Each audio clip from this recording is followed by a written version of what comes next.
checking in with Mike Williams from the LA Chargers, and you're tuning into Chargers Unleashed. Welcome to another edition of Chargers Unleashed. Jake Hefner and Deane Wolkenstein here with you from the LA Football Network. Today's show, of course, is being brought to you by BetOnline, Charger, Bolt Family, and Rock Solid Sports Memorabilia. If this is your first time tuning into the show, make sure to hit that like and subscribe button on YouTube. You can also follow us on Facebook, Twitter, Instagram, Spotify, and Apple Podcasts. Deane Wolkenstein, feeling back to 100%, I'm assuming? Close. I'm close. I would say like 87%. I'm feeling pretty good. I still got a little congestion, but I feel like $1 million. Thank you for asking. How are you? It's a holiday weekend, Wolkenstein. It's a Friday. It's unfortunately gloomy, like it has been for about the past week, much like my soul, without any football on television. That's usually how this goes for this time of year. So, but, you know, we're going to enjoy ourselves. We're going to have some fun on today's episode. We got a Friday feeling.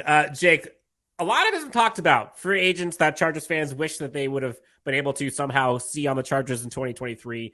People talked about the possibility of Kyle Van Noy coming onto the team. It seems as though in recent posts that he is not coming, and he all but confirmed that. But that brought up a different discussion that we wanted to talk about today that will bring up in Kyle Van Noy's response to some of the fans that have tweeted him, specifically about the DB group, corners and safeties, which we're going to get into here. Fascinating topic. Do the Chargers have enough at the current spot? Do they need another corner and safety? What's the current roster looking like? Are there possible UDFAs and free agents that could possibly still come onto this team? We're going to talk about all that on this episode. Super excited for this one, Jake. Not a lot of people are talking about this part yet. But, Jake, before we get into that, let's pay the bills. Over, under, 2.5% chance that the Chargers can bring in a now free agent, DeAndre Hopkins. 2.5%. I'm setting the line at that. Over, under. I'm assuming negative percentages count, correct? Sure. Yeah. Negative 28. So under is what you're saying. Yes. Negative 28. Yes. Keep it at that. Real quick, it's not going to happen, guys. Look at the Chargers' current roster in the wide receiving core. Look at the staff talking about wanting to get younger. Yeah. Look at how much it would cost. I know he said he wants to play with Justin Herbert, but like... Et cetera, et cetera, et cetera. Yes. Yeah. Brace yourself for him going to an AFC contender. Yeah. Anywho, it's probably going to be the Chiefs. Let's just get it out of the way right now. So let's make everybody's Friday that much worse than it already is. Anyways. Jake's got that Friday feeling. Jake, talk about BetOnline. BetOnline remains your number one source for all of your sport betting needs this season. Always the fastest and easiest way to get all of your betting info, including live betting options and your favorite casino and card games available to play right from your very own home. So head on over to betonline.ag today and use that promo code BELIEVE, that's BLEAV, to receive your rewards and your 50% welcome bonus with your first deposit. BetOnline, where the game starts. I was about to say where the game restarts. It starts at BetOnline. Yes. All right, so let's just go right into it. Kyle Van Noy, and honestly, he's been pretty fun Twitter presence. He does a good job of kind of interacting with fans and folks who are talking to him on social media every now and then. There was a random quote or a random tweet that a fan had sent to him. I'm just going to pull it up here for folks who are watching to see. But at Blake's Despain 10, or Chargers for Life, basically quote tweeted something and said, hey, well, Kyle Van Noy has officially stated he will not be returning to the Chargers. I wish he could have gotten a deal done. I really do. His veteran leadership could have been used. Good luck to you, Kyle Van Noy. Kyle Van Noy replied to that and said, yeah, disappointed, but the show goes on, Blake. Y'all be good. Improved in all areas. Just need to add a safety and another corner on defense, and y'all be straight. Y'all have plenty of leaders. K-Mac, DJ, and newly acquired beast Eric Kendricks will be great. Excited for y'all. And then furthermore, after another reply, he said, appreciate it. I'm used to it now. They said they want to go younger in response to them bringing in him as a linebacker and them going out and get Deion Henley, excuse me. The show goes on somewhere else. I will get to say things when I'm done playing about all this stuff. Excited about that. Write my notes down and thoughts down and express them when we get the time. So a lot there, Jake. But the part we want to focus on for this episode is that first one. Y'all be really good. Improved in all areas. Just need to add a safety and a corner. Which got you and I thinking about this, which is the topic of this conversation today. Is Kyle Van Noy right? Do the Chargers need to add a corner or safety, or are they good as is? Yes, I think they do. When you look at the, we're almost talking about there's one spot left to fill on the Chargers roster if we're talking about the 90-man roster here. But when you start to look at what the team currently has now, and we're including undrafted free agents into this conversation, and we've heard some rumors about some possible outside free agents, whether that's John Johnson or would Bryce Callahan be opening to returning to this team? We don't know. But when you look at this, Dan, yeah, I still think you need a little bit more. So we're going to kind of go through this. I'm not sure what position you would want to start with to try to dissect first, and then we can kind of, go from there as far as to see what's needed at that point in time. But go ahead, Dan. Pick a corner or safety. Yeah, so we can kind of look at this as a whole. So on the current roster for this Chargers team in 2023, let's start with the corners just so you can get those out of the way. J.C. Jackson 1, Asante Samuel Jr. 2, Mike Davis 3, Jasir Taylor 4, and don't forget Deane Leonard 5. And again, we're thinking Deane Leonard as corner, also special teams guy who was very successful along with Jasir Taylor in that last season. J.C. Jackson, obviously a wild card. We don't necessarily know what's going on with him other than his rehab seems to be going well.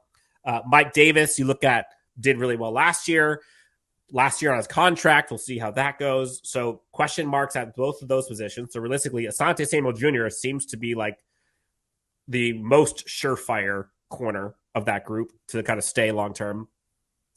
And then look at the safeties. You got Derwin James, obviously, can do everything. And then Alohi Gilman, JT Woods. So that's a total of 8 right there. And we're not including the UDFAs, which we'll talk about here in a second. So looking at just that face value, let's start with the corners since we started that one. J.C. Jackson, Mike Davis, Asante Samuel Jr., Deane Leonard, Jasir Taylor. That's 5. J.C. Jackson, big variable. Looks promising, but again, variable. Mike Davis, last year's contract. Can you expect him to be as good as he was last year? Don't know. Jasir Taylor, second-year player, was a backup to Bryce Callahan, who's not on the team anymore. So as it stands right now, that's a lot of trust you're putting in a player who was out all year due to injury and a second-year player who was a backup as a rookie last year and who has not had starting play time at all yet. Promising young player. That's a lot of stock to put in those two, and that's 2/5 of your corners right now. So we'll look at the UDFAs and possibilities later, which there are some UDFAs in that corner position. But yeah, those 5, just looking at it at its face, it's a lot of risk at corner. It is. And I fully believe that this would be solid for a veteran like Bryce Callahan to return. Who knows as we get closer to training camp, this could be an option if he is still on the market at that point in time, considering how he played for the Chargers last year. I thought he was spectacular in the slot. Even when it came up to the points where Jasir Taylor had to come in and start, I still felt like he added a lot of juice to the secondary when he was in there and making plays. So when you kind of go through that, Dan, I'm not sure, as much as from Brandon Staley and him liking veterans experience to mix in with younger talent, this could be one of those positions where you stand back and you say to yourself, is Jasir Taylor ready to command that slot position? That's a lot of question marks behind that, really. And you've already brought up the stuff about J.C. Jackson. As much as we would like to believe everything that has been coming out regarding the news about J.C. Jackson and the possibilities of him returning in training camp and returning by week 1 of next season, all that sounds great. But Dan and I did this type of exercise last year when we were going through all the positions, and especially when it came to the final roster. And I always go back and I look at this because this was just one huge, huge mistake by the Chargers last year when they only technically kept 3 edge rushers on this roster last year, because you had Kyle Van Noy in that flex position between linebacker and edge. And you may have to be in that.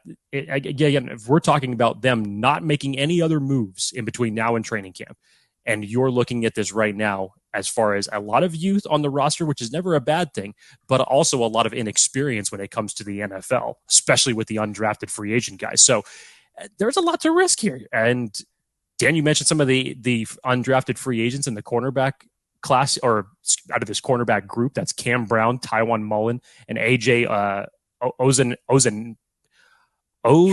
me. Ozadinma. Ozadinma? I was probably wrong on all three of my tries, so I apologize if I butchered that last name. But what is it that you're going to be looking at as far as that goes? If this cornerback room does not change between now and the first week of the season, I would really be shocked if the Chargers chose not to bring in any type of veteran cornerback presence. So whether that's before training camp or whether we see a vet come on the market during the final cuts of the season before week 1, I would think that this is a position that the Chargers are still going to look to address.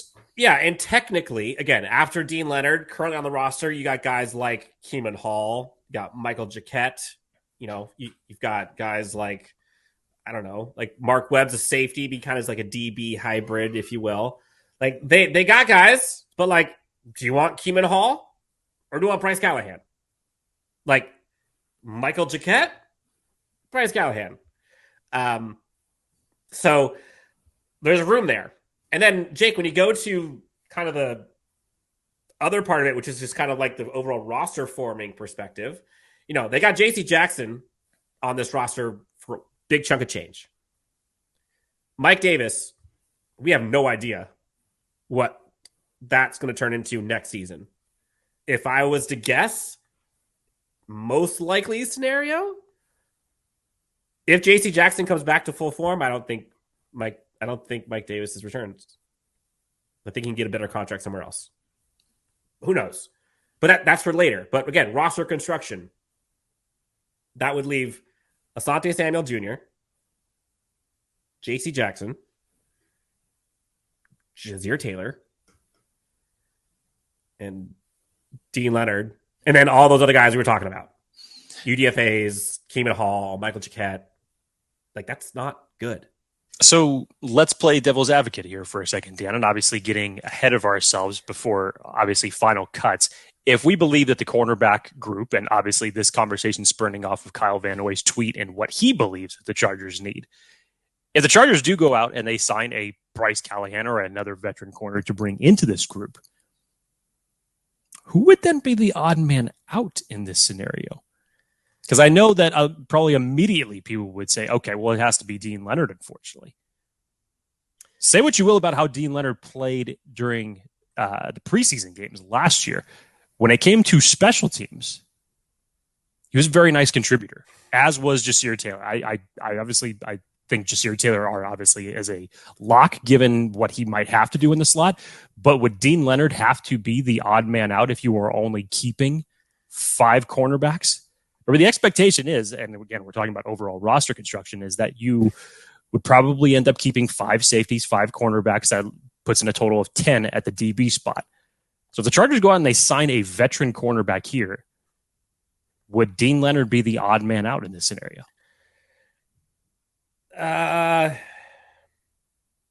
Maybe, but I think they could possibly keep 6 and then go with 4 safeties. They could, which I probably think would be the case, because I think Deane Leonard can kind of do a few different things, and he showed value already on special teams. Mm-hmm. So while he could be the odd man out, I would probably kick that can over to the safety spot. Which, let's just get into it. Well, first off, corners to look at, by the way. So we talked about those 5 that are currently there. Taiwan Mullen. Keep an eye out for him come training camp. You already saw some of the people talking about this UDFA class in general, but look out for him kind of being in that Jasir Taylor role. Wouldn't shock me at all. And then are there any Cam Smith, I guess technically, he could be there, but I think it's a longer shot in my opinion for him to make the squad. Sorry, you're talking about Cam Brown. Sorry, Cam Brown, not Cam Smith. Yes. But Taiwan Mullen, I think, is the guy who could probably step up and be one of the UDFAs that makes the squad for this team in the secondary group. But Safety. You remember, Kavanaugh said they need one corner and one safety. They've got all-pro, all-world Derwin James. And while Alohi Gilman played admirably last year, we saw what happened with him and Jasir Adderley kind of going back and forth, and Jasir ended up retiring. That said, do you want to put all of your trust in your 2023 safety group and he's starting Alohi Gilman for hopefully 17 games? And all you got behind him is, at this point, JT Woods? I guess technically, again, to go into kind of the DBs that are on the roster, you've got Mark Webb. You can put Deane Leonard possibly in that safety group. You look at the free agent or the UDFAs, AJ Finley has a chance, to be honest. Safety out of Mississippi. Otherwise, Tyler Baker-Williams out of NC State. Would you rather have those guys? I think you've heard Chargers talk about the UDFA possibility of the undrafted free agent. I don't know why I keep saying undrafted free agent. Free agent, unsigned, John Johnson. I think the long pauses in between each name that you were reading off, Dan, is pretty indicative as far as how people should feel about the safety class right now. This makes the most sense right now as far as the position that lacks the most depth as it stands right now. And I understand Alohi Gilman is probably penciled in as your starter as it stands on this day in May 26th, 2023. But even as admirably as he played in certain situations last year, especially in the Miami game, I don't know how good you can feel about this. And whether it's JT Woods and wanting to ramp him up, obviously with him being a third-round pick 2 years ago and wanting to get him more playing time that he unfortunately did not get a chance to get last year, I don't know how good you could feel about this position right now as it currently stands. So getting another free agent, whether we're talking about before training camp or who knows who could be cut in between now and week one, I think it would be the number one priority for the Chargers to go out and get between now and week one. And looking again, Derek Ansley, new defensive coordinator, they're putting a lot of, if you are in the belief that we're good rocking with Alohi Gilman, maybe we'll see a bump from him due to increased time, better training camp. He has more time under DA. Sure, maybe, but it's a lot of, that seems like a lot of risk and a lot of stuff to put on a guy that you've never seen play 16 a whole season as a starter before. And when your team, in theory, has Super Bowl aspirations, has motivation and redemption on the mind, that seems like a hole that can be filled and can be filled for reasonably low money. Again, the Chargers, I think, have 12 something million left in salary cap, which is actually pretty high looking at the entire league. I'm not sure if you took into account the draft class that you had to sign with that. I think it is. I could be wrong. I think it's a little bit lower, but it's not the lowest. Money. It's not incredibly high, but yes, if you were talking about bringing someone in on, let's just say, a 1 year deal, the Chargers could definitely afford to do something. 1 year, $5-6 million deal, they can afford it. Now, I don't think it's going to even be that much, but say it's that, they could. They could do it. And in my opinion, I think it would be almost, what's the word I'm looking for? Obviously risky, but almost irresponsible to not bring in another safety. And all the tea leaves to John Johnson make sense. And we've heard his name for, at this point, months. Hasn't signed with anybody. I haven't heard a whisper about him with any other team outside of when that report dropped from the Chargers months ago. No, and to me, honestly, it feels like a Morgan Fox type thing where Morgan Fox played with Staley. Morgan Fox goes to Carolina. Morgan Fox doesn't get the production that he would have liked. Comes back to Staley with the Chargers, balls out. John Johnson played with Staley with the Rams, leaves, goes to the Browns. John Johnson doesn't play that great. No longer with the Browns. John Johnson may have a spot back with Brandon Staley again. And it might be a Staley fit, a Staley scheme that connects those. So what you're saying is we need Sebastian Joseph Day eyeball emojis to start floating. Sebastian Joseph Day emojis have already gone out, like literally 6 weeks ago. Like, hey, my boy, come play. And then, nothing came. Again, it's a contract thing. Seemingly, it looks like John Johnson wants to get paid way more than teams LA was willing to pay. So we'll see. I'm really glad you brought up. Oh, go ahead, Dan. No, at some point, he's going to sign with somebody. Or he waits until someone gets hurt and a team gets desperate. I say he's with the team before training camp starts. I agree. Whether that's the Chargers or anybody else. But I'm glad you brought up the whole Derek Ansley part, Dan, because, again, when you look at how this whole defensive staff has been structured now, it's littered with secondary coaches all of a sudden. Derek Ansley, obviously, previously running the secondary. Tom Donatel now is the secondary coach. He got promoted because those are two coaches that the Chargers highly coveted in the departure of Ronaldo Hill. They didn't want anybody else to grab either one of them. So they ended up promoting them both. And then on top of that, they bring in assistant secondary coach Will Harris out of Georgia Southern. So you have a lot of secondary coaching experience that's already part of this defensive staff. So again, whether we're talking the corner or the safety position, it really makes a lot of sense for them to put a little bit more effort into building up that depth behind what you currently have. And at the safety position, I would say it outweighs the corner position by a mile as far as what you currently have for depth there and the priority. Dear Los Angeles Chargers, please go sign a corner and a safety. Currently on your roster, you've got Derwin James, you've got Alohi Gilman, you've got JT Woods, and possibly, Mark Webb, not sure, maybe Finley, UDFA, corner, J.C. Jackson, coming back from injury, Mike Davis, last year of his contract, Asante Samuel Jr., Jasir Taylor's second year has not started, Deane Leonard, and you're looking at someone like a Taiwan Mullen, UDFA, possibly. Go get John Johnson. Go get Bryce Callahan, and this secondary is golden.